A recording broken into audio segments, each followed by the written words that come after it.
যে আপনি বিবাহের ক্ষেত্রে কেমন মেয়েকে চয়েস করবেন, পছন্দ করবেন, সেটা রাসূলুল্লাহ সাল্লাল্লাহু আলাইহি ওয়াসাল্লাম বলেছেন যে আপনাকে একটা মেয়ের কোয়ালিটির মাঝে দেখতে হবে মেয়েটা সুন্দর কেমন, সুন্দরী কতটুকু এটা আপনাকে দেখতে হবে। ইভেন সে কতটা সম্পদশালী, পারিবারিকভাবে কতটা সম্পদশালী তারা, এটাও আপনাকে দেখতে বলেছেন। শুধু তাই নয়, নবীজি আরেকটা অপশনের কথাও বলেছেন যে কেমন বংশের মেয়ে, কতটা উঁচা বংশের, কতটা নিচু বংশের, কেমন সামাজিক বংশের মেয়ে, এটাও দেখার জন্য নবীজি বলেছেন। বংশ দেখেও বিয়ে করার জন্য বলেছেন।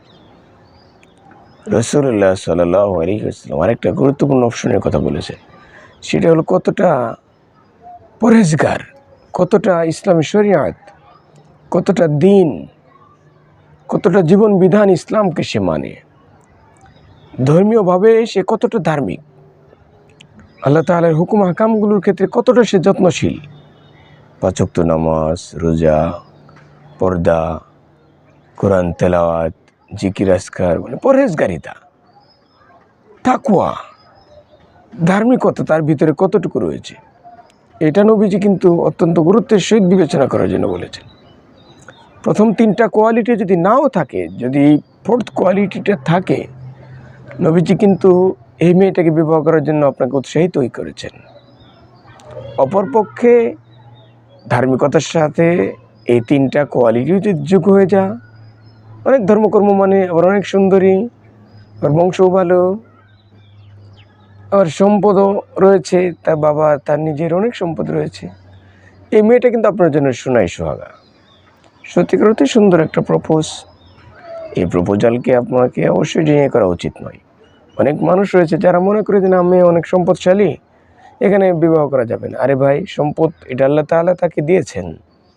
আপনাকে নবীজি যেই কোয়ালিটিগুলো খুঁজতে খুঁজতে আপনি সেগুলো খুঁজেন, খুঁজে যদি হয়ে যা, মাশাআল্লাহ, আপনি আলহামদুলিল্লাহ, কবুলের ক্ষেত্রে আপনাকে এটা বাধা মনে করতে পারেন না। আপনি একটু সম্পদশালী হতেই পারে, একটা সৌন্দর্য আল্লাহ তাআলার দান, এটা হতেই পারে, ভালো বংশের মেয়ে হতেই পারে, ধর্ম সে মানে, এটা তো আরও সুন্দর, সোনাই সোহাগা। ধর্মটা তাকে, তার ভিতরে প্র্যাকটিসিং মুসলিম যদি সে হয়ে থাকে, তাহলে এই 3টা কোয়ালিটি তার ভিতরে থাকলে আপনার জন্য সোনাই সোহাগা।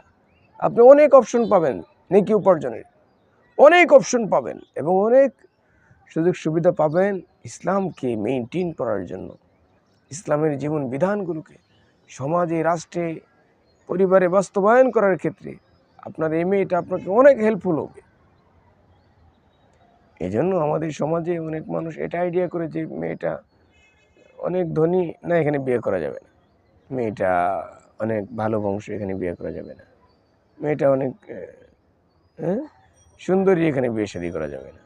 কিন্তু এগুলোর সাথে ধর্মটাও যদি থাকে, তাহলে তো আপনার জন্য কোনো অসুবিধার কারণ নয়।